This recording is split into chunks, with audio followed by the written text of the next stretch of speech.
Clash of Minds mempersembahkan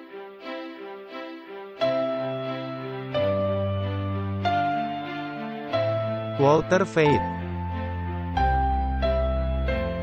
Martin Smith, Martin Luther, tahun 1517. Konsili Trent, tahun 1545. Luka parah, tahun 1798. Kebangunan rohani besar, tahun 1844. Ensiklikal Rerum Novarum, tahun 1891. Konsili Vatikan II, tahun 1962. Paus Francis, tahun 2013. Ensiklikal Laudato Si Perawatan Rumah Kita Bersama, tahun 2015. Pandemi COVID-19, tahun 2019. Pemilihan Presiden Amerika Serikat, tahun 2020. Perang Rusia melawan Ukraina, tahun 2022. WhatsApp Prof 165, Tuhan yang pergi, di mana Allah, mengapa Allah tidak bertindak? Selamat datang kembali dalam episode lain WhatsApp Prof. Selamat datang, Walter. Kita kembali ke latar yang lama, Martin. Ya, tetapi masih ada latar di mana sebelumnya kita berada. Matahari terbenam Afrika atau matahari terbit? Saya rasa ini adalah matahari terbenam. Baiklah. Ya, nah, Anda telah memberi judul ceramah ini, Tuhan yang tidak hadir. Ya. Bisakah kita berdoa, dan kemudian Anda menerangkan judul ini? Baiklah, mari lakukan itu. Bapa kami di sorga, terima kasih telah mengumpulkan kami bersama-sama. Terima kasih untuk semua berkat-Mu. Kami memohon kiranya Engkau mencerahkan pikiran kami dengan Roh Kudus. Di dalam nama Yesus kami sudah berdoa. Amin. Amin. Martin, setan menuduh Allah sebagai Tuhan yang tidak hadir.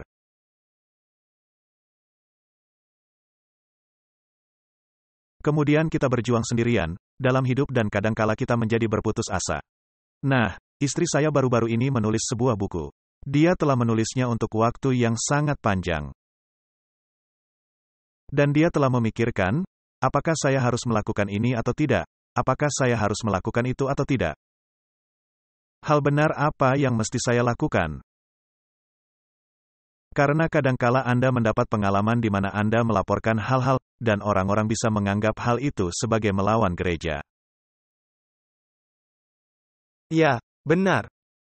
Dan memang hal itu, merupakan hal terakhir yang bisa kita lakukan. Tetapi menjadi burung unta, dan menaruh kepala Anda ke dalam pasir, juga tidaklah bijaksana. Karena orang-orang tiba berada dalam suatu keadaan, yang tidak pernah mereka harapkan. Dan mereka masuk dari pintu depan, tetapi keluar dari pintu belakang. Tetapi, tetap ini adalah gereja Allah, umat-umat Allah. Dan adanya pelajaran yang mesti dipelajari. Jadi tidak menyerah dan terus melanjutkan. Jadi istri saya itu menulis sebuah buku mengenai kisah kehidupan kami, dengan judul, Berdiam di Tempat Rahasia. Nah, itu judul yang cukup bagus. Dan sudah tersedia sekarang, dan orang-orang bisa mengunduhnya secara bebas. Ini ada dalam halaman web kita. Linknya ada dalam kotak deskripsi. Dan harap Anda mau membacanya, karena seperti yang baru Anda sebutkan. Bukan sebagai hal negatif, melainkan sebagai hal positif. Apa yang menjadi hasil dari semua ini? Karena banyak orang lebih suka menyerah dan pergi. Jangan menyerah. Jangan pergi. Yang di luar, adalah bagian dari yang terguncang keluar. Benar. Jadi bagi orang-orang yang mungkin tertarik dalam kisah ini. Dan tentunya, Anda tidak bisa menceritakan segala sesuatunya dalam kisah seperti itu. Karena adanya hal-hal seperti yang kami taruh di awalnya, sekedar untuk kebijaksanaan. Cerita yang paling bagus atau yang paling buruk, bahkan tidak termasuk. Karena itu perlu dituliskan dalam buku lainnya. Tetapi kita meninggalkannya untuk sorga. Kita bisa menangis di pundak satu sama lain atau menertawakannya. Kita tidak perlu melakukannya, karena setiap air mata akan dihapuskan. Ya, kita akan menertawakannya. Itu tidak akan menjadi masalah lagi. Jadi, hal itu kembali lagi, karena tentunya, dalam hidup Anda, Anda tidak hanya sekali mendengar tuduhan iblis kepada Tuhan tentang Tuhan yang tidak hadir. Saya mendengarnya berkali-kali, dan ini membuat ruang untuk berpikir. Mengapa Allah bertindak seperti itu? Martin, apa nama film di mana setan menuduh Allah sebagai Tuhan yang tidak hadir? Ketika Anda memberi judul ini, saya pernah menonton filmnya, ketika saya belum menjadi penganut Advent.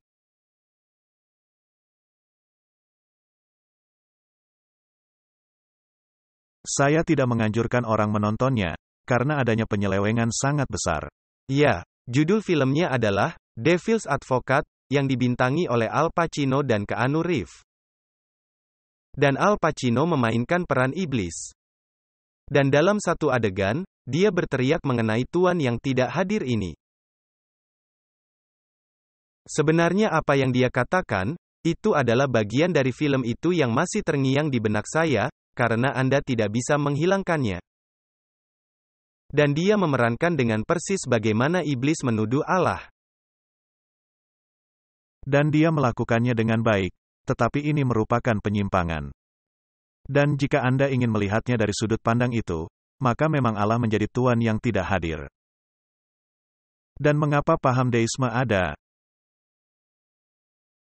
Dan ingatlah bahkan William Miller merupakan penganut deis untuk beberapa saat.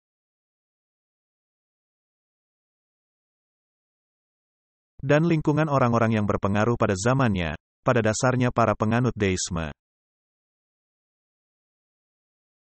Dan mereka mengalami pencerahan. Benar. Dan banyak orang-orang yang terlibat dalam pemerintahan dan konstitusi Amerika Serikat, adalah para penganut deis.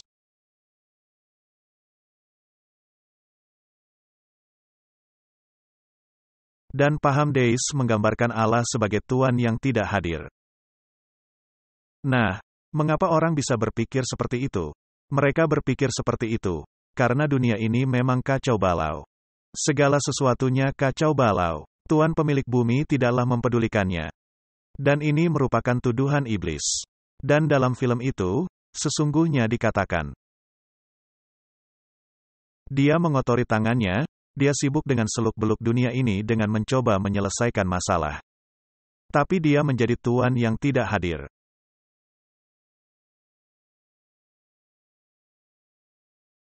Satu hal yang menyangkal gambar Tuhan yang tidak hadir, yaitu salib. Tepat sekali, justru itu menunjukkan bagaimana Allah sangat terlihat dengan intim. Benar. Jadi, salib dan anggapan Tuhan yang tidak peduli, tidak bisa menyatu. Ada yang hilang. Tetapi tuduhannya nyata. Jika ada yang salah dalam dunia ini, maka itu adalah tindakan Allah. Nah, jika merupakan tindakan Allah, bukankah Allah terlibat? Ya, pernyataan yang tepat. Jadi Allah terlibat, tetapi hanya dalam negatif. Tidak dalam hal positif. Jika ada hal terjadi di luar kendali manusia, maka itu menjadi kesalahan Allah. Jadi iblis berkata, jika Anda berbahagia, itu oleh karena dia. Dan jika Anda sengsara, itu oleh karena Allah. Dan ini dijabarkan dalam segala hal, dalam segala pemikiran. Jika ada yang meninggal dunia, maka ada orang yang berseru, Allah, mengapakah engkau melakukan hal ini kepadaku? Allah menjadi Allah yang negatif, dan iblis menjadi Allah yang positif. Begitulah kelihatannya, mengapa dunia ini begitu kacau, karena Allah menjadi Tuhan yang tidak hadir. Anda melihat lingkarannya. Ya, dan setiap kali tuduhannya datang kembali, Allah jadi yang bersalah. Allah yang bersalah. Semuanya Allah yang bersalah. Jadi, saya pikir sudah waktunya meneliti konsep dari Tuhan yang tidak hadir ini. Coba saya ambil pointer saya ini.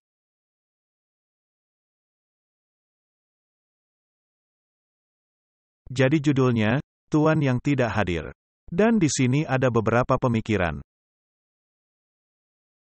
Pelajaran paling penting yang mesti kita pelajari agar bisa sampai ke sorga, adalah memahami asal mula dosa. Dosa adalah penyusup, dan mesti dicabut akarnya. Ini merupakan penghancur suatu hubungan dan karena itu, ini bertentangan kepada prinsip kasih. Dan Alkitab mengatakan, Allah itu kasih. Jadi dosa itu penyusup, karena bertentangan kepada prinsip kasih. Akar dari semua dosa adalah kepentingan diri sendiri, dan akar dari semua kebaikan adalah hal tidak mementingkan diri sendiri atau kerendahan hati. Nah, itu merupakan aspek yang Anda temukan dalam diri Allah, yang digambarkan sebagai tokoh jahat dalam semua film-film dan tulisan okult.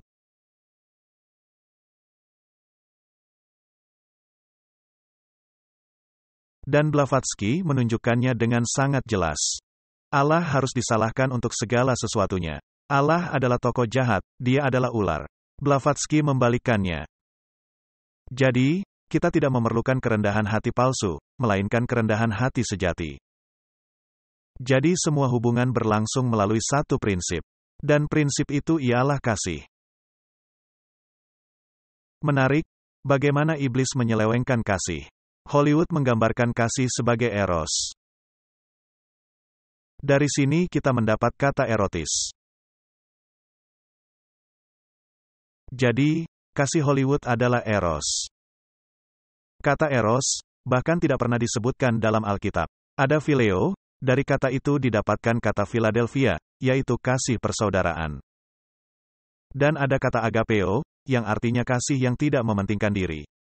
Di mana dunia tidak pernah mengenalnya. Bahkan falsafah Greka kuno tidak mengenal agapeo, yang merupakan bentuk tertinggi dari kasih dalam Alkitab. Dan yang merupakan kualitas yang tidak dikenal dan yang absen di bumi. Jadi kita memerlukan kerendahan hati yang nyata. Semua hubungan semestinya didasarkan atas satu prinsip dan prinsip itu adalah kasih. Dosa lainnya adalah sikap mementingkan diri sendiri. Kasih itu adalah prinsip dan bukan perasaan. Dan tidak kehilangan perasaan. Tentu saja Anda memiliki perasaan. Dan perasaan bukanlah yang menjadi pedoman, melainkan prinsip yang menjadi pedoman. Ya, urut-urutannya mesti benar. Ya. Ini sama seperti hukum-hukum Allah dan perbuatan. Anda tidak melakukan perbuatan agar mendapat iman. Dari iman, keluarlah perbuatan. Jadi Allah dalam kebijaksanaannya, menaruh otak di atas. Dan mulut di bawahnya. Seringkali mulut memerintah, di mana seharusnya kepala yang memerintah. Dan ke bawah lagi, ada perut. Dan semakin ke bawah dari tubuh manusia, nampaknya semakin berkuasa. Yang seharusnya kebalikannya, ini mesti dikendalikan oleh prinsip. Kita semua memerlukan riset besar. Ya, kita memerlukan riset besar. Semua hubungan dibangun atas aspek kasih ini. Dan kadang-kadang Anda mesti menjinakkan hawa nafsu, agar bisa meninggikan prinsip. Martin, mari kita ambil contoh. Seseorang yang memiliki hawa nafsu, sedang bekerja dengan kuda yang sulit untuk dilatih. Ini ada dalam arena, dan mencoba melatih kuda ini yang melemparkan jatuh semua orang. Tidak ada yang bisa menjinakkan kuda ini. Dan cambuk tidak menolong, malah memperburuk keadaan. Lalu adanya orang ini, yang disebut pawang kuda.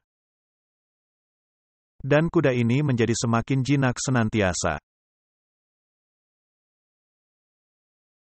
Dan pada akhirnya, kuda itu mendekati orang itu, dan menempelkan kepalanya ke orang itu, maka terjadilah hubungan. Tetapi hubungan itu tidak terjadi, sebelum tabiat dijinakkan. Bukankah begitu? Itu benar. Jika Anda mengambil anjing yang telah mengalami perlakuan kejam. Anjing yang gemetar, dengan telinga turun, dan ekornya ada di selangkangan duduk di sudut ruangan. Gemetar ketakutan, ini suatu situasi kebalikannya, dari suatu agresi penuh nafsu. Dan anjing ini tidak bisa diapa-apakan. Kecuali dengan kesabaran, kasih dan kebaikan hati. Sesungguhnya, pengobatan yang sama. Pengobatan yang sama. Akhirnya telinganya berdiri, ekornya berdiri, datang semakin dekat. Dan belajar kembali mempercayai manusia. Dan segera, dia mulai berlari-lari, bermain bola, dan sangat bersukacita. Itulah cara penanganannya. Kasih menjadi prinsip. Dan jika kasih tidak mengendalikan hawa nafsu dan perasaan, maka hawa nafsu dan perasaan yang berkuasa, dan prinsip menghilang. Itu penjelasan yang bagus. Dari dua sisi. Jadi segala sesuatunya ada dalam spektrum bagaimana kita memakai perasaan kita. Harus diselaraskan dengan kasih, barulah adanya keseimbangan. Benar. Dan Anda bisa membawa aspek ini ke dalam segala hal. Anda bisa membawanya ke dalam penyembahan. Ketika perasaan mulai mengendalikan peribadatan, maka pada akhirnya akan terjadi ciri-ciri yang ada, sehingga orang-orang yang berpikir akan merasa muak.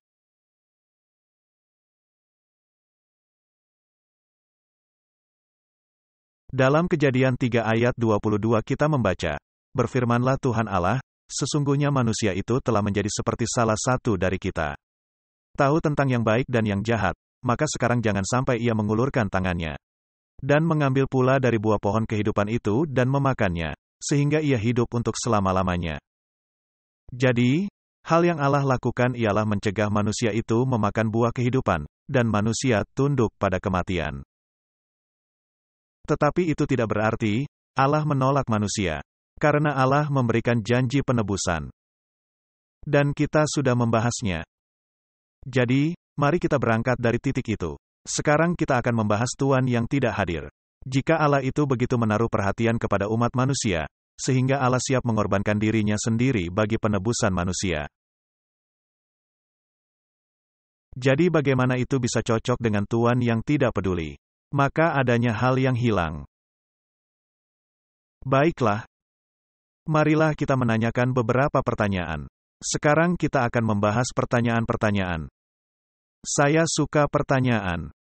Dan adanya orang-orang yang senantiasa berkata, "Mengapa Anda menanyakan pertanyaan bodoh?" Tidak ada yang namanya pertanyaan bodoh. Pertanyaan adalah pertanyaan. Hal yang mengganggu seseorang. Satu-satunya pertanyaan bodoh adalah pertanyaan yang tidak pernah ditanyakan. Anda benar. Sangat bagus, Martin. Jadi, mengapa Allah berkata, manusia itu telah menjadi sama seperti salah satu dari kita? Ada apa dengan manusia, yang bahkan para malaikat rindu melihatnya? Baiklah, mari kita menanyakan beberapa pertanyaan. Pertanyaan pertama, apakah setan membenci Allah? Pastinya, setan pasti membencinya dengan segenap jiwa raganya. Jadi, setiap tuduhan yang keluar dari mulut setan haruslah dievaluasi. Bahkan jika adanya hal positif, mungkin ada sesuatu di dalamnya. Pasti adanya suatu pemelintiran. Setan tidaklah bertindak atas prinsip kasih, dia bertindak atas prinsip kebencian. Sifat benci itu sangat kuat. Sifat benci menguasai dunia. Apa penyebab perang? Adalah tentang sifat benci. Kepentingan diri dan sifat benci. Saya pikir dua hal itu berjalan bersama-sama. Anda bahkan tidak menyadari adanya sifat benci, ketika Anda memiliki sifat mementingkan diri. Bahkan dalam suatu perkawinan, kasih bisa berubah menjadi sifat benci, dan sifat benci itu sangat merusak. Dan tahukah Anda, kasih itu lebih kuat dari rasa benci, meskipun kasih nampaknya tidak diunggulkan. Jadi, kita sudah menjawab pertanyaan, mengapa setan membenci Allah? Pastinya, setan membenci Allah dengan segenap jiwa raganya. Mengapa setan membenci Allah? Karena Allah adalah Allah yang tidak mementingkan diri, dan setan adalah pribadi yang mementingkan diri. Dan dua roh itu saling bertentangan. Jadi pertanyaannya, mengapa setan membenci Allah? Sifat Allah apakah yang setan benci? Tentunya, sifat yang tidak mementingkan diri. Tentunya sifat Allah yang tidak mementingkan diri. Bagaimana bisa Anda menjadi seorang penguasa? Bagaimana bisa Anda menjadi seorang penguasa kuat di seluruh alam semesta, tetapi yang tidak menjadi penguasa mutlak?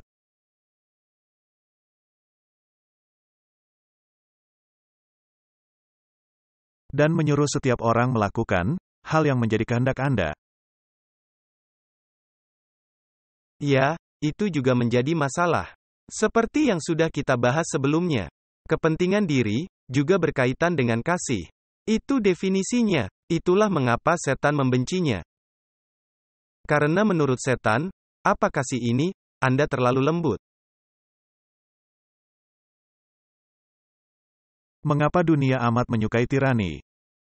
Hingga dunia melihat kemana tirani ini membawa mereka, lalu secara tiba-tiba mereka membencinya. Hanya sementara waktu. Lalu mereka memilih tirani lainnya. Tepat sekali. Mengapa? Karena setanlah yang menguasai dunia. Jika Anda menyaksikan peristiwa di negara-negara komunis, ketika penguasa datang, maka semua orang mesti berdiri dan bertepuk tangan riuh rendah. Dan jika tidak melakukan hal itu, Anda bisa dipenjara di bawah tanah yang paling buruk. Ini adalah jenis kekuasaan yang diinginkan orang-orang dalam suatu krisis. Kata mereka, demokrasi merupakan langkah terakhir sebelum tirani.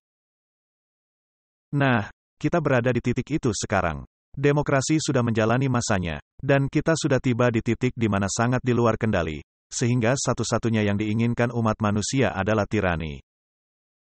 Dan umat manusia akan memilihnya. Dan hasilnya akan sangat menghancurkan. Bukankah hal yang sama terjadi di sepanjang sejarah? Itu dia, dan sejarah cenderung kembali berulang. Jadi Martin, apakah Anda setuju bahwa iblis membenci Allah, karena sifat Allah yang tidak mementingkan diri?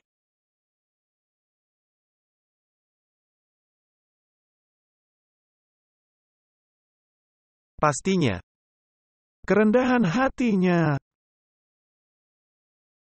Dan bukankah dikatakan, Musa adalah orang yang paling rendah hati? Meskipun demikian, Musa adalah seorang pemimpin. Dia tidak pernah memaksakan. Dia tidak pernah memaksakan, tapi dia rendah hati. Baiklah, mari kita tanyakan pertanyaan berikutnya, apakah setan cukup benci untuk membunuh?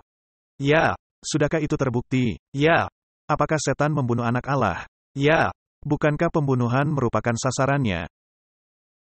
100%, tentang itulah semuanya. Nah, sungguh kasihan bagi setan, bahwa anak Allah itu adalah Allah.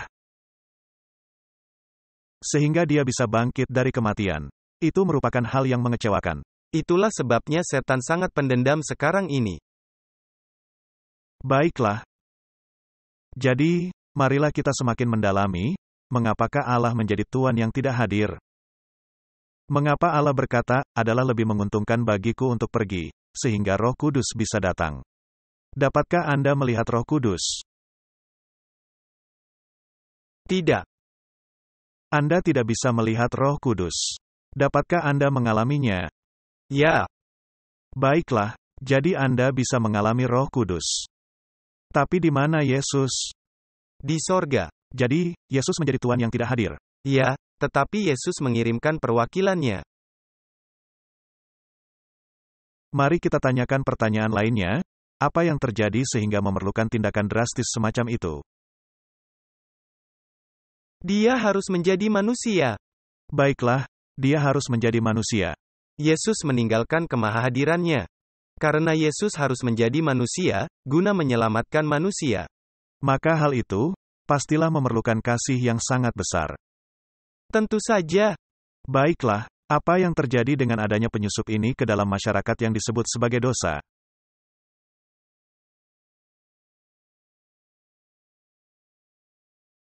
Dan dosa mesti dilenyapkan dari hati dan dari pikiran, dan dosa itu didasarkan atas kepentingan diri sendiri. Setiap aspek, contohnya, mengapa Anda menginginkan Allah lain di sisi Anda? Karena oleh kepentingan diri sendiri. Mengapa Anda tidak mau mengakui Allah yang sejati? Karena kepentingan diri sendiri. Mengapa Anda mau membunuh atau mencuri agar menghindari dari kaitannya? Karena kepentingan diri sendiri. Baiklah. Jadi, jawabnya adalah karena dosa memasuki alam semesta. Dan pertanyaan selanjutnya, siapa yang patut dipersalahkan? Sekarang ini, setan yang menuduh Allah, tetapi yang sebenarnya adalah kesalahan setan. Ya, setan tadinya sempurna pada hari dia diciptakan, hingga dosa ditemukan dalam dirinya. Jadi, dia diciptakan sempurna, tetapi tidaklah menghilangkan kemampuan untuk berdosa. Dengan kata lain, dia mesti memiliki kebebasan memilih, agar bisa berdosa. Kalau tidak, maka dia hanya sekedar robot. Dan karena kasih itu tidak egois, Anda tidak dapat mengecualikan sesuatu. Dengan demikian, kasih juga tidak mungkin, jika tidak ada kebebasan memilih. Jadi manusia itu telah menjadi sama seperti kita, mengetahui hal yang baik dan yang jahat. Allah tidaklah jahat, tetapi menjadi Allah, Dia mengetahui akibat dari kejahatan. Ini hampir seperti mengatakan, manusia sekarang mengetahui mementingkan diri dan tidak mementingkan diri. Baiklah. Jadi, sekarang ada pilihan yang mesti diambil. Umat manusia mesti mengambil pilihan antara kerendahan hati dan tidak mementingkan diri, dengan kesombongan dan mementingkan diri. Sesungguhnya ada sifat mementingkan diri, seperti yang dinyatakan oleh Hawa.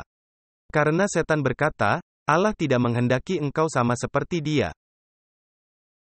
Tetapi engkau bisa sama seperti Allah. Jadi Hawa mementingkan dirinya. Benar, Hawa ingin seperti Allah. Dia ingin mendapat posisi yang tidak diberikan. Untuk mengetahui segala sesuatunya. Jadi siapa yang mesti dipersalahkan? Menurut kitab suci, setan yang mesti dipersalahkan.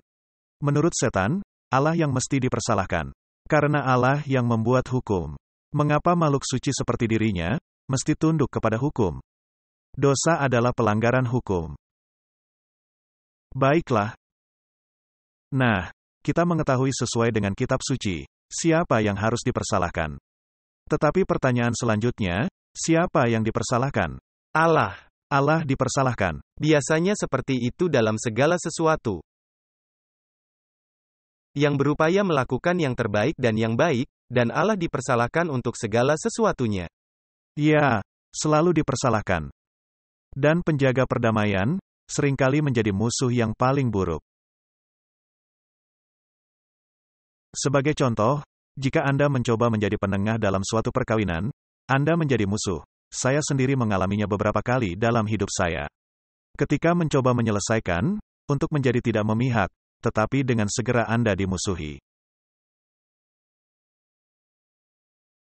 Jadi ini menjadi pekerjaan yang tidak mendapat ucapan terima kasih. Baiklah, pertanyaan selanjutnya, setelah kita memastikan siapa yang mesti dipersalahkan. Mari menanyai diri kita sendiri, pertanyaan, mengapa Allah yang dipersalahkan? Sekali lagi, ini karena mementingkan diri. Karena mereka tidak menghendaki kasih atau hal tidak mementingkan diri, yang Allah berikan. Baiklah, nah, apakah Anda diciptakan untuk menjadi pengagum buta? Tidak. Atau apakah Anda diciptakan untuk suatu hubungan? Itu dia, dan melalui pengalaman itu, kita mendapatkan kasih dan tidak mementingkan diri. Nah Martin, apa rasanya ketika kita diciptakan agar memiliki hubungan dengan Allah? Ini tergantung kepada siapa Allah dan apa Allah itu. Sehingga Anda menghendaki suatu hubungan, benar. Jadi Anda bisa melihat bahwa Allah menghendaki yang terbaik bagi Anda. Maka Anda bisa melihat, sebagai contoh dalam 10 hukum. Bukan dimaksudkan menghalangi Anda mendapat kehidupan dan sukacita, justru yang memberikan kehidupan dan sukacita. Jadi ini tergantung dari sisi mana Anda memandangnya. Jadi Martin, ketika Anda berurusan dengan seseorang yang sama sekali tidak mementingkan diri, sesungguhnya siapa yang mendapat manfaat? Anda. Dan jika Anda berurusan dengan orang yang sama sekali mementingkan diri, siapa yang menjadi rugi? Dia sendiri. Baiklah.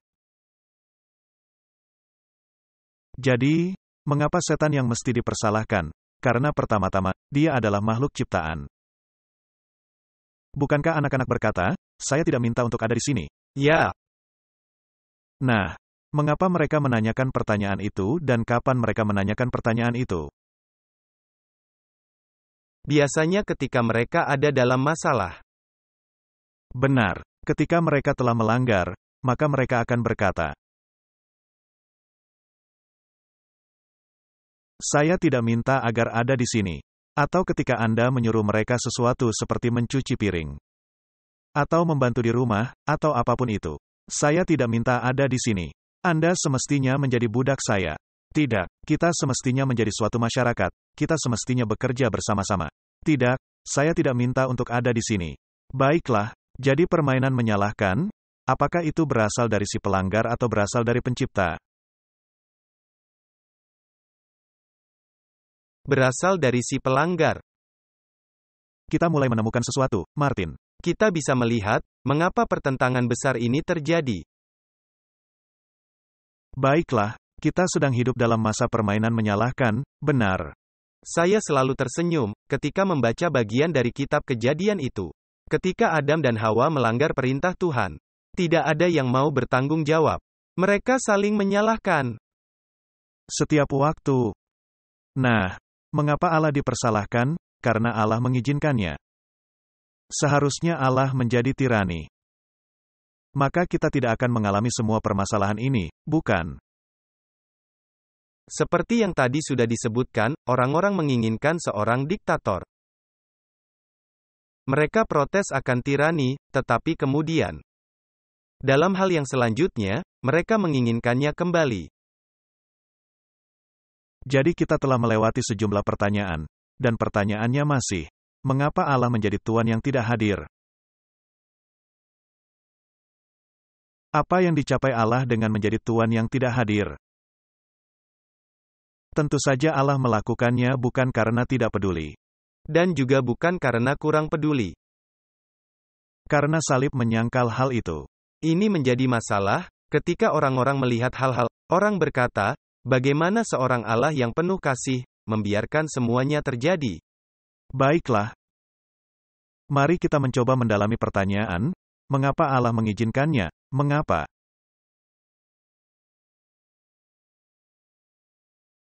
Mari kita lihat apakah ini bisa masuk akal. Karena Allah lebih membenci dosa, daripada akibat dosa. Allah siap menanggung akibat dosa itu sendiri. Apakah itu masuk akal? Masuk akal, karena itulah satu-satunya cara Allah bisa membereskannya. Itu satu-satunya cara, karena kalau tidak, semua tuduhan lainnya menjadi benar. Jadi, apakah kita dengan aman bisa mengatakan, dan Alkitab memang menegaskannya, bahwa Allah memang membenci dosa? Jadi, jika Allah membenci dosa, mengapa Allah mengizinkan dosa? Karena tentunya, dosa akan memiliki akibat-akibat. Tetapi Dia tetap mengizinkannya. Karena alternatif lainnya, menciptakan Anda sebagai robot. Dan kemudian Anda tidak memiliki kasih. Jadi, Allah mengizinkannya, karena hanya jika ada kebebasan memilih untuk dosa, barulah ada kasih. Ini sesungguhnya suatu pemikiran yang menakutkan. Baiklah. Jadi, Allah mesti mengizinkan dosa kalau tidak, maka Allah bukan Allah yang pengasih. Allah bisa saja memilih untuk tidak menciptakannya. Tapi kemudian Anda tidak memiliki hubungan. Jadi, Allah siap menanggung akibat-akibatnya itu sendiri. Jadi berdasarkan hal itu, bagaimana Allah menghendaki adanya suatu hubungan? Ya, itulah sebabnya Allah menciptakan. Jadi keinginan Allah untuk suatu hubungan sedemikian besar, sehingga Allah siap mati untuk hal itu. Ini sungguh suatu pemikiran mendalam. Kerinduan untuk suatu hubungan, sedemikian besarnya, sehingga Allah siap untuk mati untuk hal itu. Nah, jika keinginan Anda untuk suatu hubungan sedemikian besar, sehingga Anda siap mati untuk hal itu, mengapa Anda mau menjadi Tuhan yang tidak hadir? Jika Anda menghendaki suatu hubungan dengan seorang perempuan yang Anda cintai, mengapa Anda mesti memilih menjadi Tuhan yang tidak hadir? Apakah itu masuk akal? Tidak. Baiklah, kita membahas beberapa pemikiran di sini, tetapi saya harap orang-orang akan memahami hal yang kita bahas. Nah, hal itu bisa menunjukkan apakah perempuan itu benar-benar mencintai Anda. Jika adanya jarak ini, dan jika perempuan itu terus berhubungan dengan Anda dan setia, meskipun tidak hadirnya diri Anda kepadanya.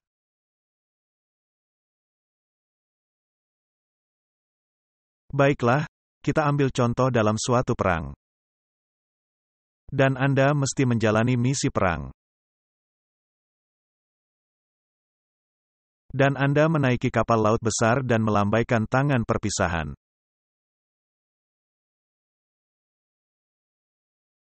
Dengan penuh air mata, dan Anda berlayar, mungkin pergi untuk bertahun-tahun.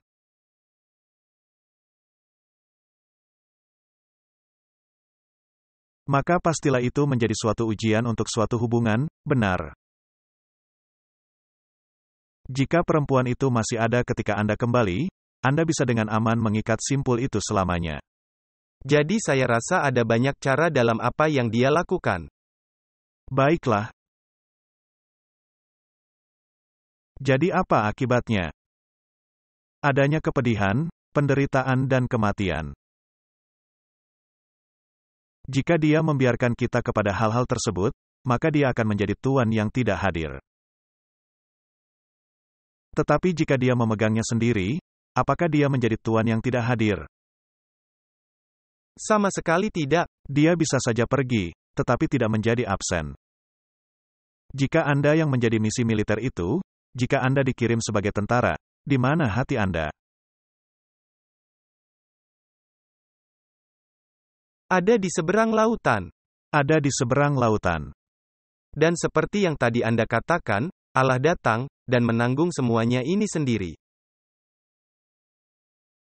Nah, Yesus menjadi Tuhan yang tidak hadir. Ketika dia naik ke sorga, Yesus mengirimkan perwakilannya, agar tetap ada di bumi. Untuk bekerja dalam hati dan pikiran. Dalam hati dan pikiran. Jadi sesungguhnya, melalui perwakilannya, Yesus tidak absen. Baiklah, mari tanyakan pertanyaan lainnya. Kita sudah mengambil kesimpulan, bahwa Allah itu membenci dosa. Apakah itu berarti, Allah membenci para pendosa? Tidak. Tidak. Kita cenderung melakukan hal itu. Orang yang melanggar perintah Anda, maka Anda cenderung membenci orangnya, daripada perbuatannya. Kenyataannya, Anda lebih membenci orangnya daripada perbuatannya. Anda benar-benar ingin menghukum orang itu, bukankah begitu? Baiklah. Itu sebuah pelajaran. Apa yang Allah ingin lakukan pada orang itu? Menyelamatkannya. Allah ingin menebusnya. Baiklah. Mari kita tanyakan pertanyaan lainnya, apakah kita membenci para pendosa? Nah, menjawab pertanyaan apakah kita membenci pendosa, ya? Apakah seharusnya kita membenci para pendosa? Tidak. Baiklah. Apakah adanya pelajaran yang mesti dipelajari? Ya. Nah, sesungguhnya berapa dalam kita membenci pendosa? Apakah kita membenci pendosa, hingga mencapai titik untuk membunuhnya? Sesungguhnya, iya. Jika tidak, maka tidak ada perang di bumi, benar. Ini bisa dimaksudkan literal, atau spiritual. Karena apakah kita cukup membenci pendosa, sehingga bahkan tidak menginjilinya atau berbicara kepadanya, sehingga sesungguhnya membunuhnya juga? Nah, ketika Saulus, sedang menganiaya orang-orang Kristen. Dan dalam penglihatan, adanya perwakilan Allah di bumi, perwakilan manusia diberitahu. Paulus sedang berdoa, tetapi orang ini berkata, Tuhan, tidak tahukah hal yang dilakukan orang ini? Tuhan bilang, aku ingin engkau pergi dan mengurapi dia. Aku ingin agar engkau menerima Paulus sebagai saudara seiman. Bukankah perwakilan itu sangat kaget? Tentu saja, tempatkan saja diri Anda di posisinya. Jika ada orang di luar sana yang selalu menentang, dan Anda mengetahuinya sebagai orang ateis dan yang menganiaya orang-orang.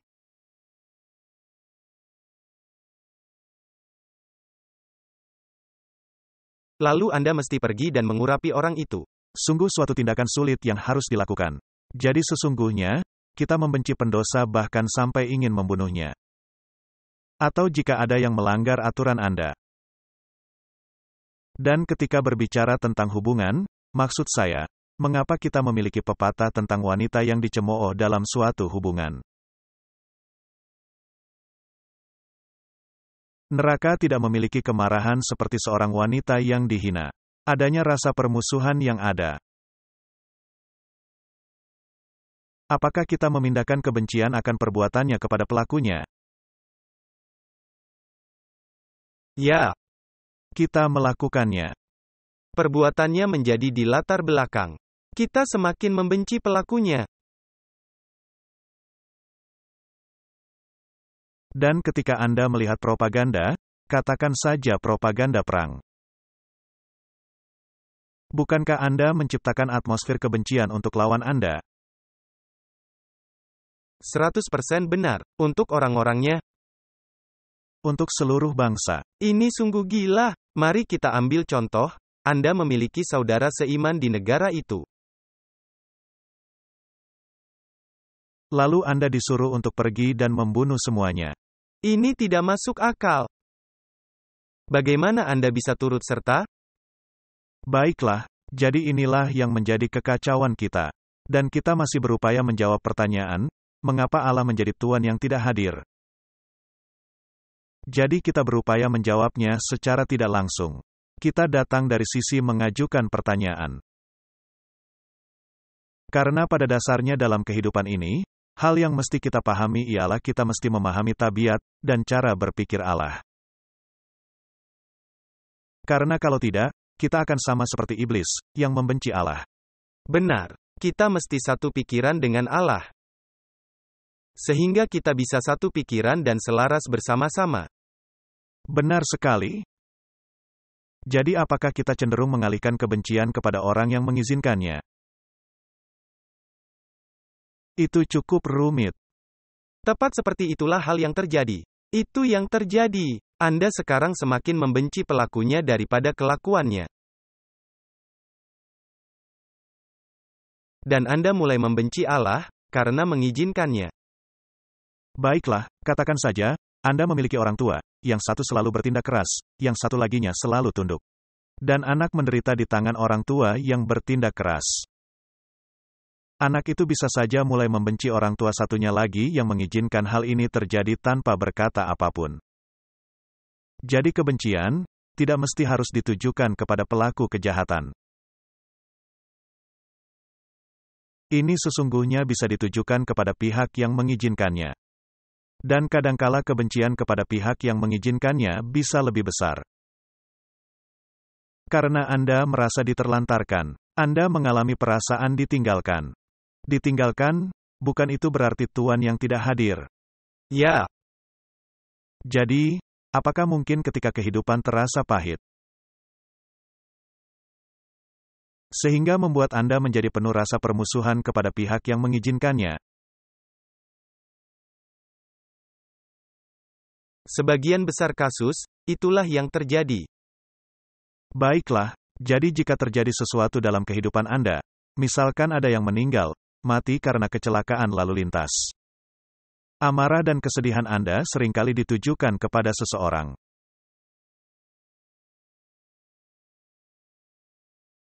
Karena bagaimanapun juga Anda mesti menghilangkannya, Anda harus melepaskannya. Jadi kepada siapa? Biasanya kepada orang yang kita harapkan. Jadi, Anda mulai membenci orang yang semestinya bisa menghibur Anda. Ya. Dunia ini begitu kacau, Martin. Dunia ini kacau. Apakah Allah bijak? Senantiasa bijak. Memang Alkitab mengatakan demikian. Apakah kebijaksanaan Allah sedang ditantang dengan sangat serius di sini? Tentu saja. Baiklah. Jadi mari kita bertanya, apakah kita memainkan permainan menyalahkan? Itu pasti. Anda tadi sudah mengatakannya, adanya permainan menyalahkan. Perempuan yang engkau berikan itu. Ular yang engkau ciptakan. Mengapa engkau menciptakan ular bodoh itu kesalahanmu. Tepat sekali, apapun yang terjadi, selalu kesalahan Allah. Apapun yang terjadi, selalu kesalahan Allah. Jadi ketika Adam berkata, perempuan ini, yang engkau berikan, tuduhan dilontarkan kepada siapa? Kepada Allah. Bukan kepada perempuan. Kepada Allah. Ular yang engkau ciptakan. Tuduhan kepada siapa? Kepada Allah lagi. Ini bahkan bukan kesalahan ular. Ini menjadi kesalahan Allah. Tidak pernah kesalahan kita. Tentang permainan menyalahkan ini, menurut saya, segalanya akan lebih baik ketika orang-orang mulai bertanggung jawab, dan tidak hanya menyalahkan orang. Baiklah. Nah, jika Anda memiliki wasit yang bisa mengatur segala hal ini, dan membuat segala sesuatunya di bawah kendali, bukankah itu akan menjadi lebih baik? Jadi, apakah kita memerlukan tirani, Martin? Bukankah kita memerlukan orang kuat, guna menyelesaikan semua masalah ini? Benar. Apakah dunia sedang mencarinya? Ya, dunia sedang mencarinya dan ingin menyalahkan seseorang. Apakah mereka akan mendapatkannya? Ya. Jadi, siapa yang akan dipersalahkan, karena dia juga menyalahkan seseorang? Allah yang akan dipersalahkan lagi. Dia akan menyalahkan Tuhan. Baiklah, jadi kita hampir menyelesaikan segalanya. Jadi, Tuhan yang tidak hadir ini, sesungguhnya bukannya tidak terwakili. Dia diwakili oleh perwakilannya. Jadi sesungguhnya, dia diberi karunia Roh Kudus. Dan melalui Roh Kudus, mengubahkan orang-orang dan menjadi perwakilannya.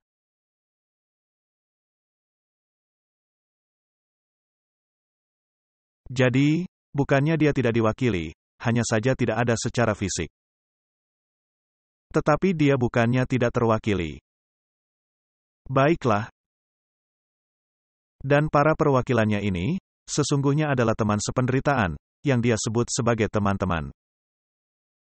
Apakah itu benar? Ya, jadi Anda tidak melewati hal ini sendirian. Baiklah. Nah, mengapa dia memilih agar diwakili oleh para perwakilannya, dan bukannya menyatakan dirinya sendiri?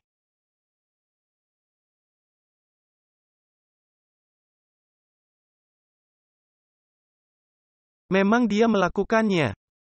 Anda benar, dia menyatakan dirinya sendiri, hanya dalam waktu yang sangat singkat. Apakah mereka menyukainya? Tidak, mereka membencinya. Mengapa mereka membencinya? Saya tidak tahu, karena dia tidak diinginkan di sini. Mengapa dia tidak diinginkan berada di sini? Karena dia tidak mementingkan diri, sedangkan mereka mementingkan diri. Itu dia, jadi hal yang sama yang terjadi di sorga, kembali terjadi di bumi. Nah, katakan saja, dia datang kembali dalam bentuk manusia yang rendah hati.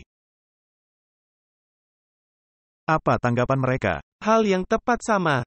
Mereka melakukan hal yang sama. Jadi kalau Yesus sudah senantiasa ada di bumi, berapa banyak kali dia akan dikorbankan? Terus-terusan. Tetapi jika Yesus datang sebagai seorang tirani, mereka akan menyambutnya. Ini sungguh suatu hal yang sangat serius. Ya, bahkan para murid-murid Yesus ingin menjadikan Yesus raja dan melenyapkan musuh-musuhnya. Baiklah, jadi para perwakilannya, apakah mereka juga menderita? Ya.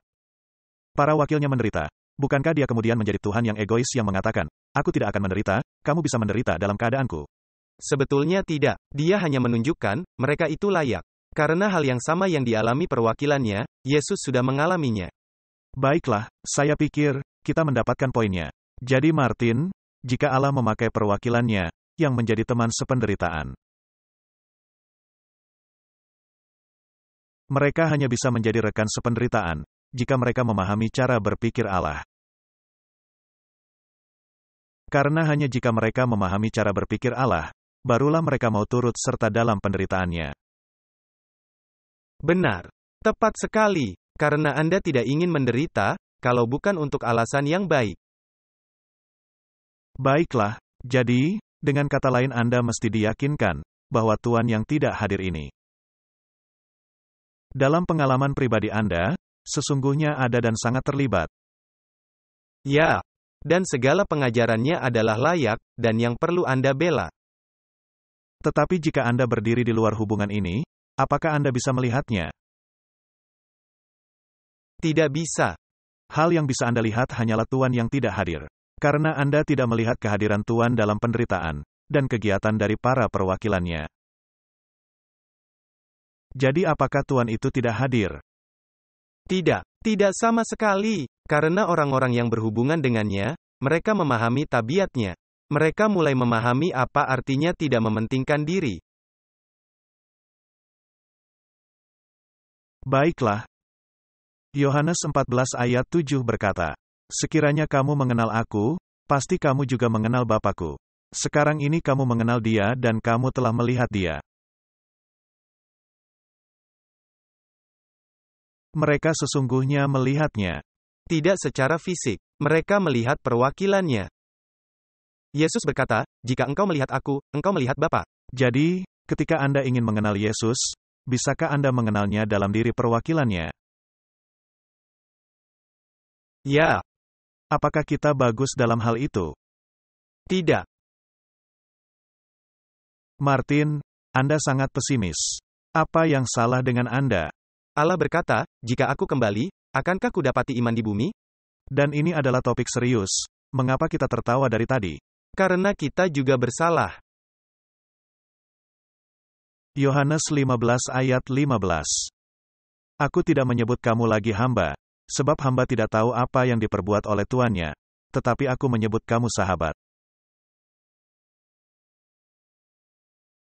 Karena aku telah memberitahukan kepada kamu segala sesuatu yang telah kudengar dari Bapa-Ku. Apakah kita tahu asal mula dosa? Ya, Apakah kita memahami akibat-akibatnya dan merasakannya dengan kulit kita? kita bisa melihatnya di sekeliling kita. Baiklah. Jadi, ketika Anda menjadi perwakilan yang benar dari Yesus, maka, apakah Yesus tidak hadir? Tidak. Nah, bukankah Yesus berkata, jika engkau menang, maka engkau akan duduk bersama-sama dalam tahtanya?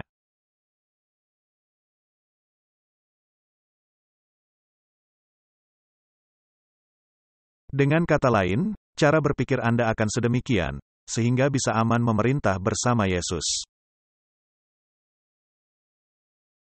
Nah, apakah seorang tirani menyukai hal itu? Tidak. Tidak akan memberi kesempatan duduk bersama dalam tahtanya. Sang penguasa, akankah dia suka adanya orang yang tidak hanya berada di sampingnya? Hal itu mungkin masih bisa ditoleransi. Tapi yang duduk di tahtanya, menjadi bagian tak terpisahkan dari semua keputusannya. Apakah dia akan suka hal itu? Tidak. Kalau demikian, ia tidak lagi menjadi seorang tirani. Itu menyatakan hal mengenai tabiat Allah. Baiklah.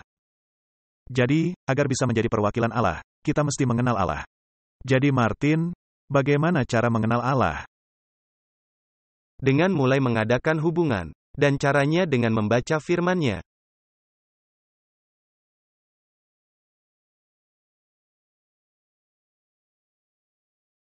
Itu sangat bagus. Mari kita lihat cara agar kita bisa mengenalnya. Ada beberapa cara agar kita bisa mengenal Allah agar kita menjadi perwakilannya. Dan jika kita menjadi perwakilan yang sempurna, maka Allah hadir. Kita bisa mengenal Allah melalui doa. Ketika kepentingan diri ada dalam pekerjaan kita, maka kebenaran yang kita bawakan bagi orang lain, tidak menguduskan kemurnian dan kemuliaan hati kita sendiri.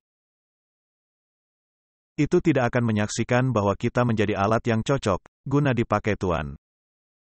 Hanyalah melalui doa yang bersungguh-sungguh, yang bisa membuat kita mengalami persekutuan manis dengan Yesus. Persekutuan? Apakah itu berarti Tuhan yang tidak hadir, atau hadir? Tentunya hadir. Baiklah. Dan melalui persekutuan yang diberkati ini, firman dan roh disegarkan oleh Roh Kristus. Tidak ada hati yang tidak akan tahan memandang. Yesus, Juru Selamat yang mulia, memerintahkan untuk berjaga-jaga. Pengawasan akan diri sendiri, tidak boleh dikendurkan sedikitpun.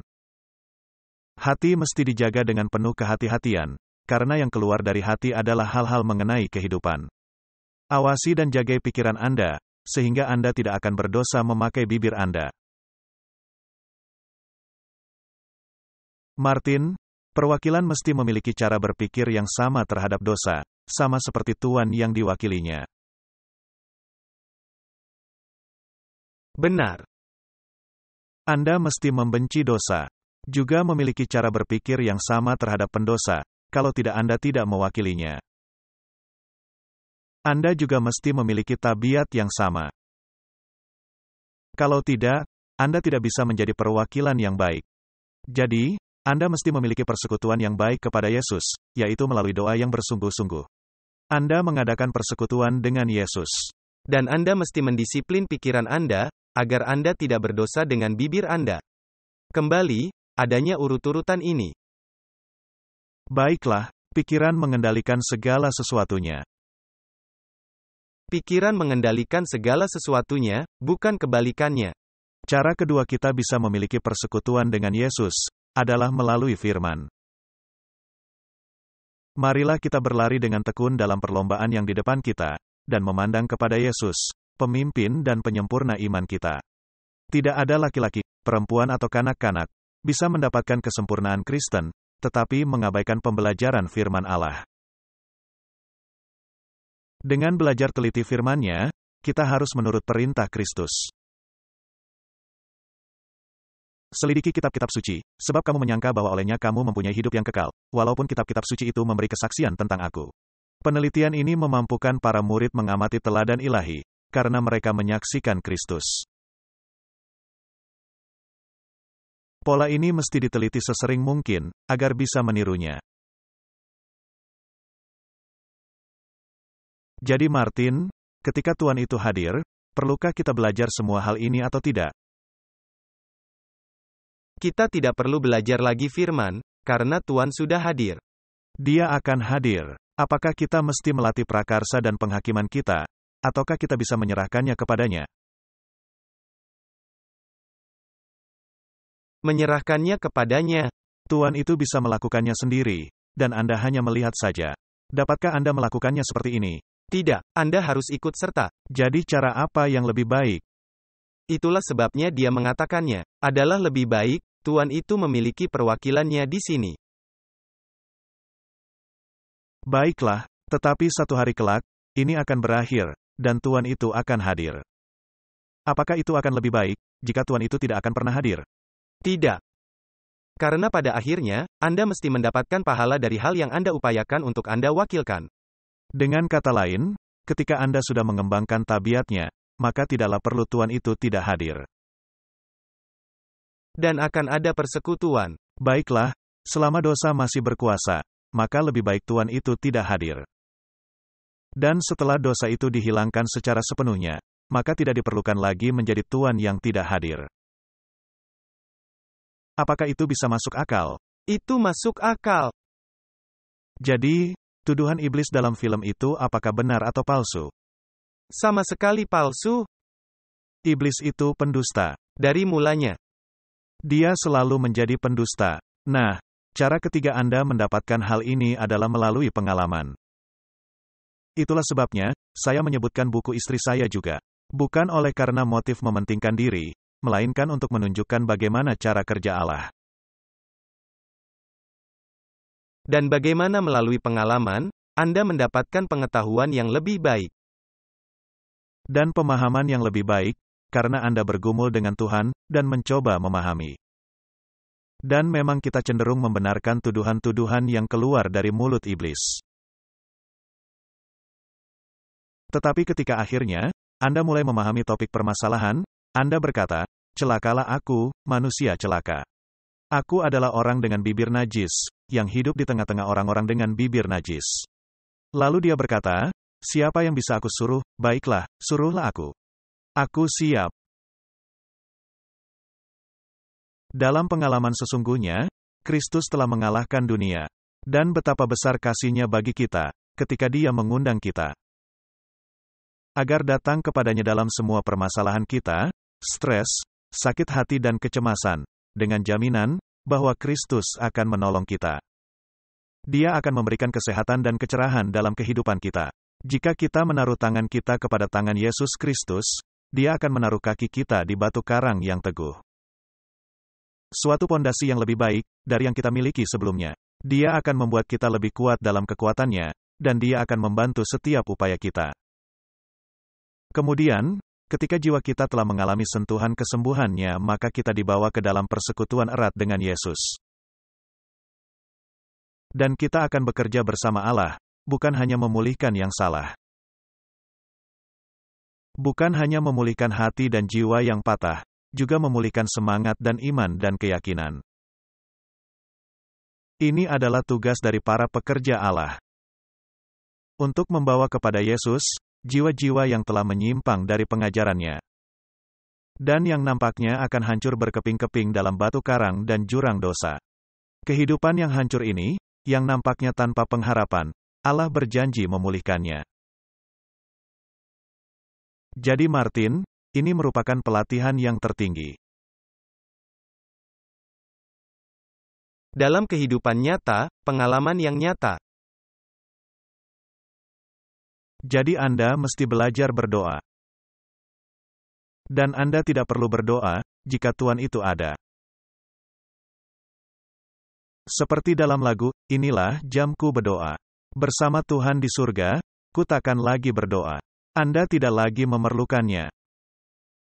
Jadi Anda mesti berdoa. Dan agar bisa berdoa, diperlukan iman. Karena kepada siapa Anda berdoa, dan mengapa Anda berdoa kepadanya? Dan Anda mesti memiliki pengetahuan firman, kalau tidak Anda akan berputus asa. Kemudian Anda memerlukan pengalaman, dan Anda hanya bisa mendapatkan 3 unsur tadi, jika Tuhan itu tidak hadir. Tanpa menjadi Tuhan yang tidak hadir. Karena Anda memiliki persekutuan, jadi apa yang menjadi landasan dari segala sesuatunya? Persekutuan. Itu saja. Persekutuan. Coba ceritakan kepada saya, Martin, seberapa besar Allah menginginkan persekutuan dengan kita, orang-orang berdosa. Begitu besar, sehingga Allah datang dan mati bagi kita. Itu merupakan suatu pemikiran yang mendalam. Baiklah, mari kita baca kutipan lainnya. Jika penguasa sorga dapat melakukan hal sebesar itu, untuk membuktikan kasih-Nya bagi manusia, mengapa manusia tidak mau melakukan hal serupa untuk satu sama lain, untuk saling menolong keluar dari jurang kegelapan dan penderitaan? Martin, ini merupakan suatu ujian.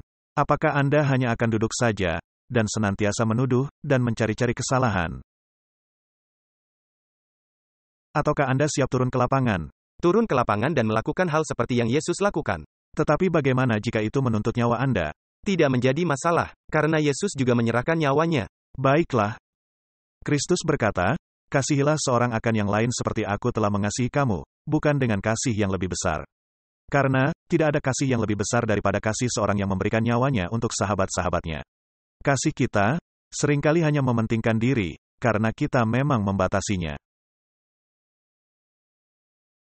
Ketika kita bersatu dan mengadakan persekutuan dengan Yesus Kristus, kasih kita, simpati, dan perbuatan baik kita akan semakin mendalam. Yang akan semakin meluas dan diperkuat dengan latihan. Kasih dan perbuatan baik dari para pengikut Kristus, mesti seluas dunia. Dan orang-orang yang hanya hidup untuk diri sendiri, akan kehilangan sorga. Martin, adanya agama-agama yang begitu berpusat pada diri sendiri, sehingga tidak ada kasih bagi dunia.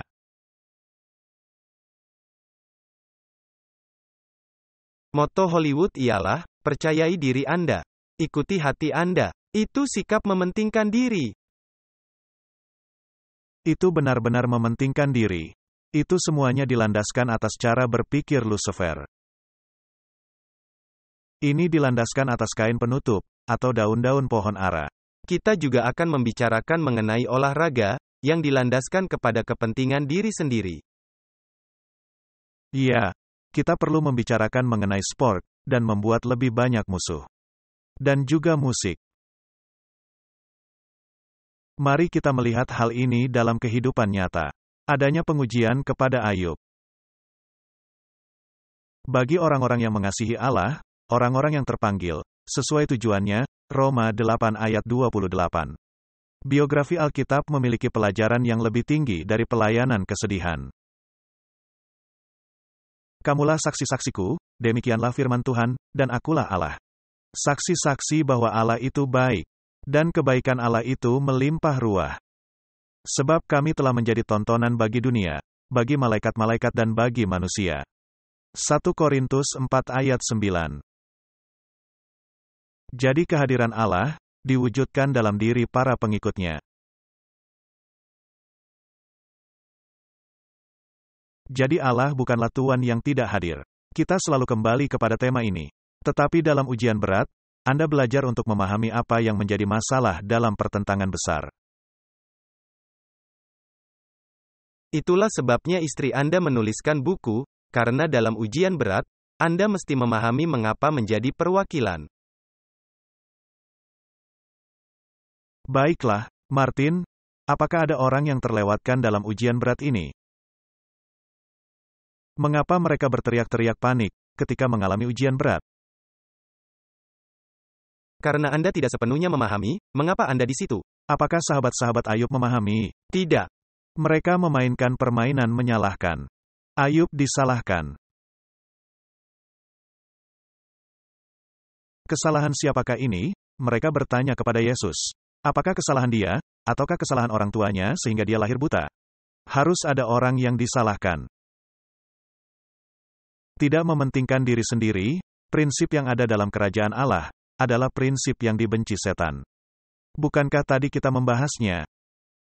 Ya, Keberadaannya, setan sangkal. Dari pertama sekali dalam pertentangan besar, setan telah berupaya membuktikan prinsip-prinsip tindakan Allah adalah mementingkan diri. Ketika saya masih ateis, saya 100% merasa yakin, Allah adalah Allah yang mementingkan diri. Dan karenanya saya menyangkali keberadaan Allah. Allah hanya ingin Anda menyembah sujud, menyembah Dia dari pagi sampai malam dan itu saja.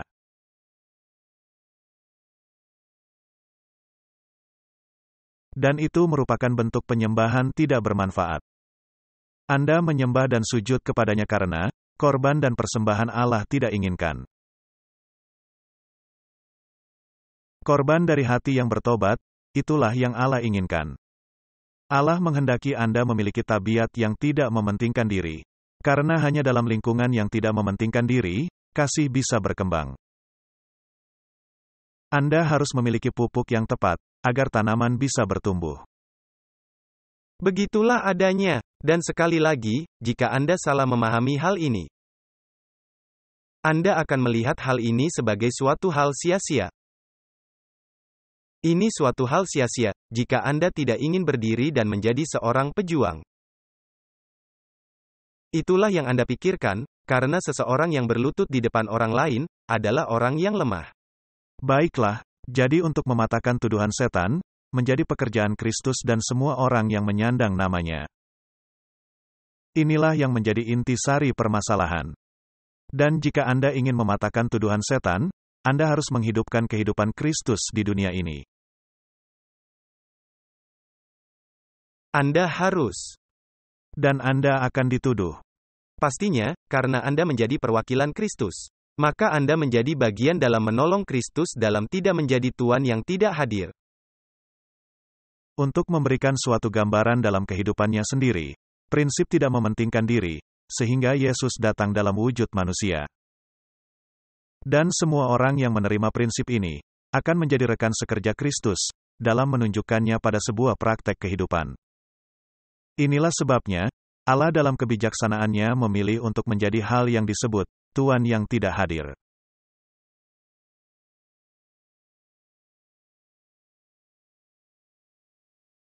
Paham ketidakhadiran Allah merupakan suatu tindakan sangat mengagumkan. Nah, misalkan Allah itu seorang tirani, itu akan menjadi tanda kelemahan. Tetapi jika Allah itu tidak mementingkan diri, itu merupakan suatu tindakan kebijaksanaan. Itu yang menjadi garis mendasarnya. Kita sebenarnya bisa selesai sampai di sini. Untuk memilih hal yang benar, karena hal itu memang benar. Untuk membela kebenaran, dengan membayar harga penderitaan dan pengorbanan. Ini merupakan warisan bagi para hamba-hamba Tuhan, dan kebenaran mereka, berasal dari aku, demikianlah firman Tuhan. Yesaya 54 ayat 17. Martin, ini dinyatakan dalam kitab suci. Ini membuat saya berpikir, orang yang ada dalam kebenaran, tidak akan tergoyahkan. Jadi apa itu kebenaran? Allah adalah kebenaran. Anda mesti memahami tabiatnya. Semua pertanyaan ini, yang senantiasa membombardir pikiran manusia, harus dijawab.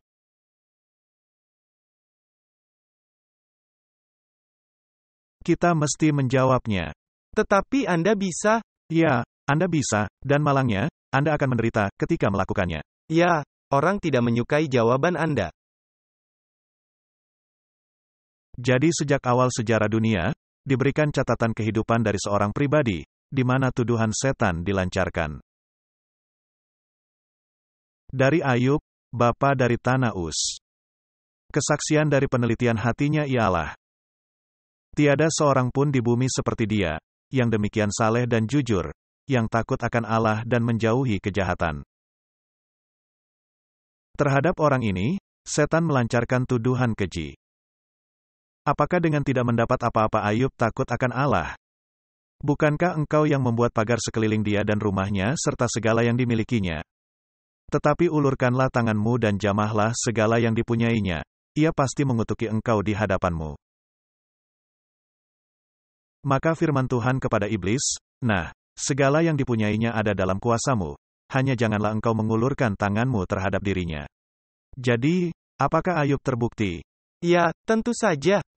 Jadi, apakah Ayub terbukti, bukan sekedar logam murah, melainkan permata yang mahal? Jadi, saya merasa yakin, kita semua mendapat tuduhan yang sama dari setan. Kita semua sama seperti Ayub. Ayub merupakan perlambangan. Kita semua adalah Ayub. Dan hasilnya, entah kita akan seperti Ayub. Bahkan jika Allah membunuh aku, tetap aku percaya kepadanya, atau istrinya, kutukilah Allahmu dan matilah. Itu pilihannya. Kita semua mesti mengambil pilihan. Dan saya khawatir, banyak yang akan memilih, mengutuki Allah dan mati. Setelah diizinkan, setan menyapu bersih semua harta benda milik Ayub. Hewan ternak dan peliharaan, pelayan laki-laki dan perempuan, anak laki-laki dan anak perempuan. Dan setan menghantam Ayub dengan borok-borok, dari batok kepala hingga ke telapak kakinya. Masih ada unsur kepahitan ditambahkan kepada cawan Ayub. Sahabat-sahabatnya melihat penderitaan dan hukuman dosa menekan jiwanya, mereka menuduh Ayub melakukan hal yang salah.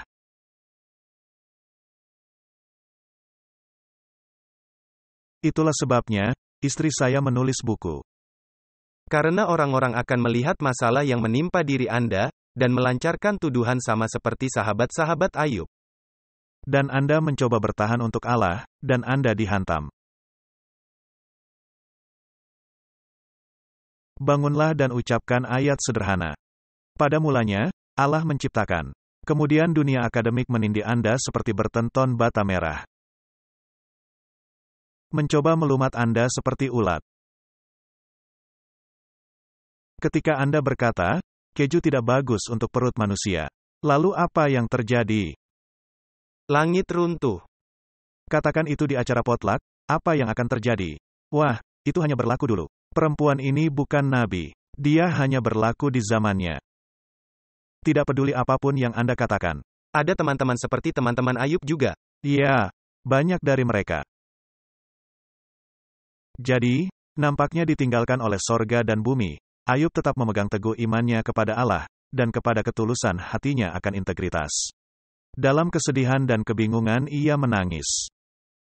Aku telah bosan hidup. Ah, kiranya engkau menyembunyikan aku di dalam dunia orang mati, melindungi aku, sampai murka-Mu surut. Bukankah Yeremia mengucapkan hal yang sama? Ya. Saya sudah mengatakannya berulang-ulang. Untuk segala hal yang terjadi, tinggalkan saja saya sementara waktu. Kita sudah mengatakannya berulang-ulang. Benar. Kadang-kadang kita menjadi berputus asa. Di mana Tuhan kita itu?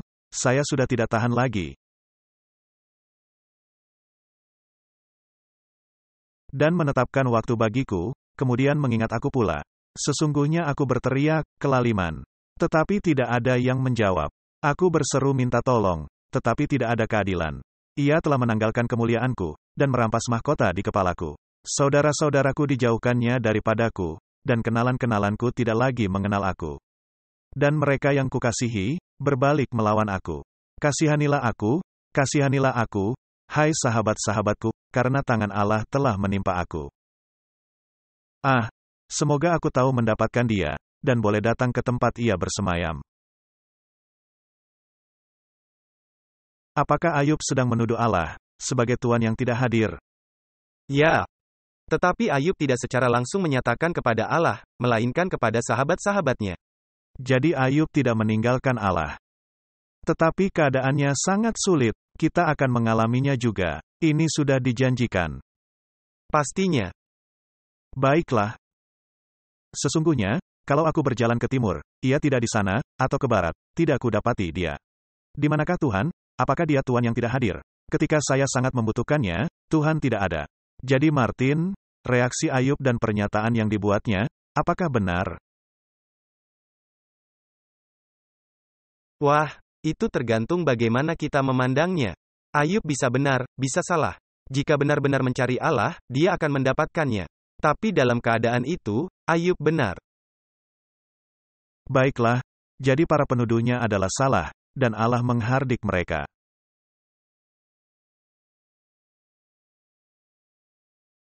Allah tidak meninggalkan Ayub dalam keadaan itu. Malahan Allah lebih hadir dalam keadaan itu, dibandingkan keadaan lainnya. Ini adalah hal yang mesti kita pelajari. Tepat sekali. Dan masa di mana kita sedang hidup sekarang ini, kita harus belajar dari pengalaman Ayub.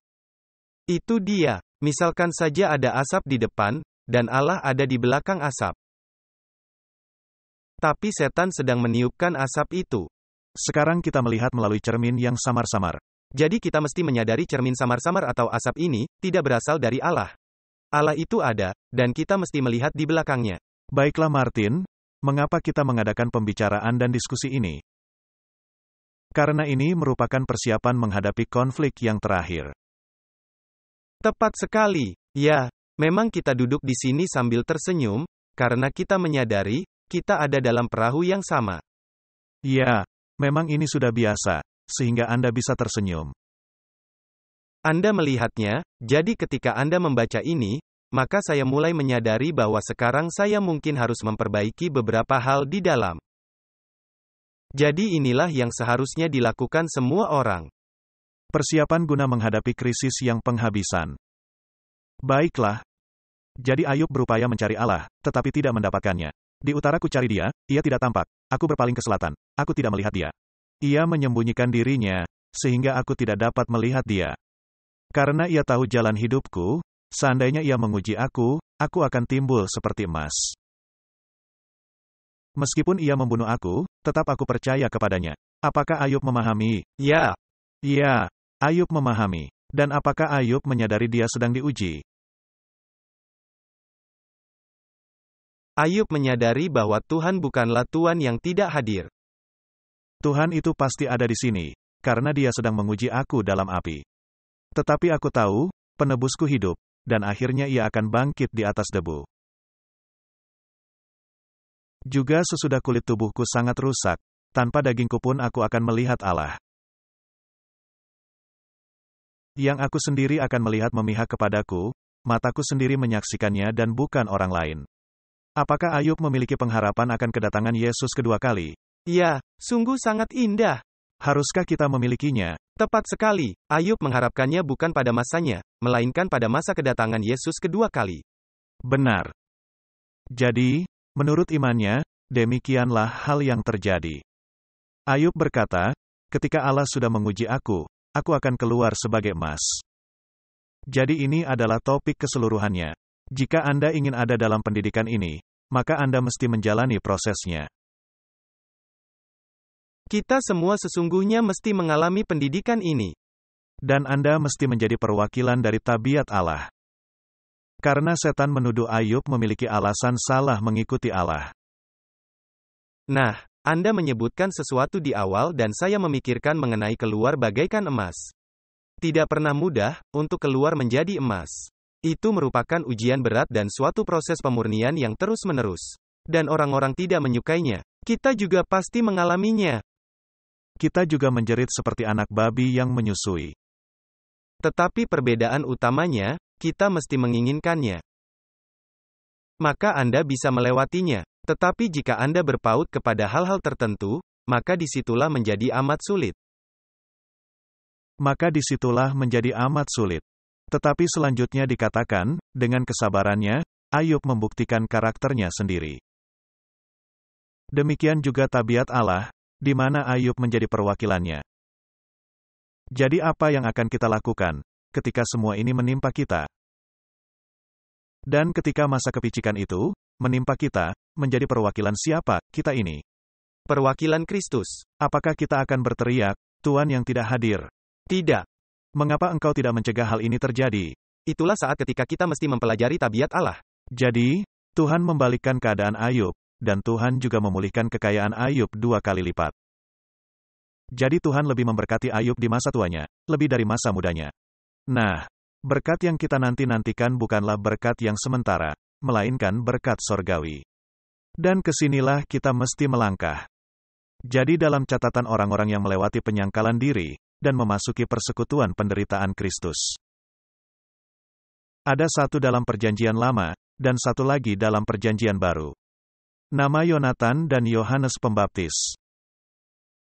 Nah, Martin. Saya sangat terkesima, Nyonya White memakai dua nama tersebut, khususnya Yonatan. Yonatan, secara lahir menjadi pewaris tahta, tetapi setelah dia mengetahui dia mesti mundur atas penetapan ilahi. Kepada calon lainnya, sahabatnya yang paling lembut dan setia, melindungi nyawa Daud, dengan resiko kehilangan nyawanya sendiri. Tetap teguh di sisi ayahnya, melalui kekuasaan yang semakin merosot, dan di sisi ayahnya, dia meninggal dunia. Nama Yonatan dicatat di sorga, dan menjadi saksi di bumi kepada adanya kasih dan kuasa yang tidak mementingkan diri. Sungguh luar biasa, sungguh luar biasa. Yohanes Pembaptis, sangat mirip. Dialah yang berkata, Yesus mesti bertambah-tambah, dan saya mesti berkurang-kurang. Jadi Yohanes Pembaptis yang berperan sebagai pembuka jalan bagi Mesias, mengguncang bangsa Israel. Dari satu tempat ke tempat lainnya, langkahnya diikuti oleh jumlah sangat besar kerumunan orang dari berbagai tingkatan dan jabatan. Tetapi ketika Yesus tampil yang dia saksikan, semuanya berubah. Kelompok besar orang mengikut Yesus. Dan pekerjaan Yohanes dengan cepat berakhir. Tetapi Yohanes tetap teguh dalam imannya. Dia berkata, Yesus mesti bertambah-tambah tetapi aku mesti berkurang-kurang. Yohanes 3 ayat 30. Waktu berlalu, dan kerajaan yang sangat diharapkan oleh Yohanes, tidaklah menjadi kenyataan. Di penjara bawah tanah Herodes, yang terputus dari udara segar, dan kebebasan padang belantara, Yohanes menunggu dan berjaga-jaga. Tidak ada penunjukan persenjataan, tidak ada perobohan pintu penjara. Tetapi penyembuhan orang sakit, pemberitaan Injil, pengangkatan jiwa manusia, menyaksikan misi Kristus. Sendirian di penjara bawah tanah, melihat kemana langkah seperti yang ditempuh tuannya, Yohanes menerima kepercayaan itu. Persekutuan dengan Kristus dalam pengorbanan. Itu saja. Jadi, Yohanes sedang mengalami hal Tuhan yang tidak hadir ini. Tetapi dia mengalami persekutuan dalam hal Tuhan yang tidak hadir. Pertama-tama dia melihat semua ini, dan tidak terjadi apapun. Adanya semua pertanyaan ini, lalu dia mengirimkan muridnya. Apakah engkau Mesias itu, ataukah kami mesti menunggu yang lainnya? Kemudian dia merasakan persekutuan ini. Para utusan sorga menghadirinya hingga ke kuburnya. Makhluk-makhluk cerdas alam semesta, yang jatuh maupun yang tidak, menyaksikan sifat teguh Yohanes dalam pelayanan yang tidak mementingkan diri. Memenuhi syarat untuk masuk sorga. Tidak mementingkan diri. Nah, itu meninggalkan pertanyaan, bagaimana dengan kita, Martin? Dalam generasi selanjutnya, jiwa-jiwa yang menderita, telah dikuatkan oleh kesaksian kehidupan Yohanes. Dalam penjara bawah tanah, dalam rak penyiksaan, dalam nyala api pembakaran, laki-laki dan perempuan selama abad-abad kegelapan, telah dikuatkan oleh ingatan, seperti yang dinyatakan Kristus. Di antara mereka yang dilahirkan oleh perempuan tidak pernah tampil seorang yang lebih besar daripada Yohanes Pembaptis. Dan apakah lagi yang harus aku sebut? Sebab aku akan kekurangan waktu. Apabila aku hendak menceritakan tentang Gideon, Barak, Simson, Yefta. Martin, ketika saya membaca nama-nama itu, saya bertanya-tanya, mengapa mereka dimasukkan ke dalam daftar nama-nama orang terkenal? Orang-orang ini banyak melakukan kesalahan. Itulah cara Allah bekerja. Ini adalah mengenai mengampuni kesalahan. 7 kali engkau jatuh, bangkitlah kembali. Dan Samuel dan para nabi. Samuel merupakan contoh bagus. Yang karena iman telah menaklukkan kerajaan-kerajaan, mengamalkan kebenaran, memperoleh apa yang dijanjikan, menutup mulut singa-singa. Memadamkan api yang dahsyat. Mereka telah luput dari mata pedang, telah beroleh kekuatan dalam kelemahan. Telah menjadi kuat dalam peperangan dan telah memukul mundur pasukan-pasukan tentara asing. Ibu-ibu telah menerima kembali orang-orangnya yang telah mati, sebab dibangkitkan. Tetapi orang-orang lain membiarkan dirinya disiksa. Dan tidak mau menerima pembebasan, supaya mereka beroleh kebangkitan yang lebih baik. Ada pula yang diejek dan didera, bahkan yang dibelenggu dan dipenjarakan. Mereka dilempari, digergaji, dibunuh dengan pedang. Mereka mengembara dengan berpakaian kulit domba dan kulit kambing sambil menderita kekurangan, kesesakan dan siksaan. Dunia ini tidak layak bagi mereka. Mereka mengembara di padang gurun dan di pegunungan, dalam gua-gua dan celah-celah gunung. Dan mereka semua tidak memperoleh apa yang dijanjikan itu, sekalipun iman mereka telah memberikan kepada mereka suatu kesaksian yang baik. Sebab Allah telah menyediakan sesuatu yang lebih baik bagi kita, tanpa kita mereka tidak dapat sampai kepada kesempurnaan. Sungguh ayat yang indah. Apakah Tuhan kita, Tuan yang tidak hadir, tidak. Apakah Simpson mengetahuinya? Ya, Demikian juga Yohanes Pembaptis. bagaimana dengan Anda? Saya sibuk melakukannya. Ya, kita belajar. Dia bukanlah Tuan yang tidak hadir. Kita mesti mewakili Dia dan dunia mesti melihatnya dan memahaminya. Dan dengan segera konflik akan terbentang di depan kita. Kiranya Allah memberi kita hikmat. Kita belum menyelesaikan studi ini, terlalu panjang untuk satu pertemuan. Jadi, mari kita lanjut dalam episode lain, dan mungkin kita bisa menambahkan pemikiran kepada topik yang menantang ini.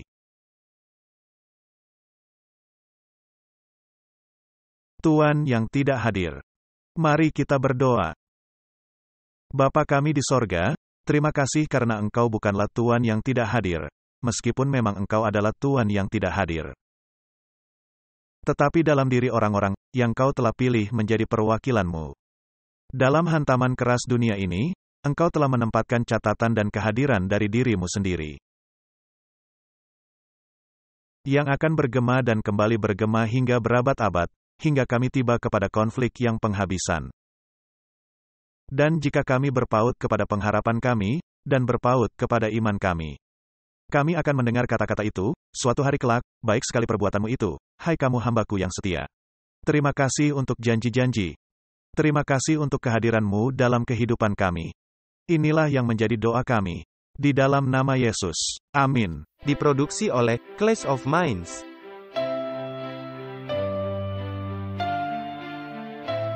Menampilkan pembicara, Walter Veith dan Martin Smith.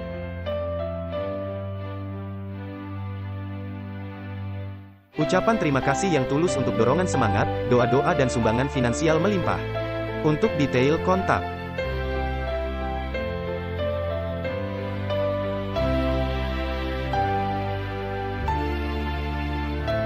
Kami memuji Juru Selamat kami, Yesus Kristus, yang setia dan sejati untuk kasih karunia, dan belas kasihannya dan hak istimewa untuk bekerja di kebun anggurnya, guna menjangkau jiwa-jiwa bagi kerajaannya yang segera tiba.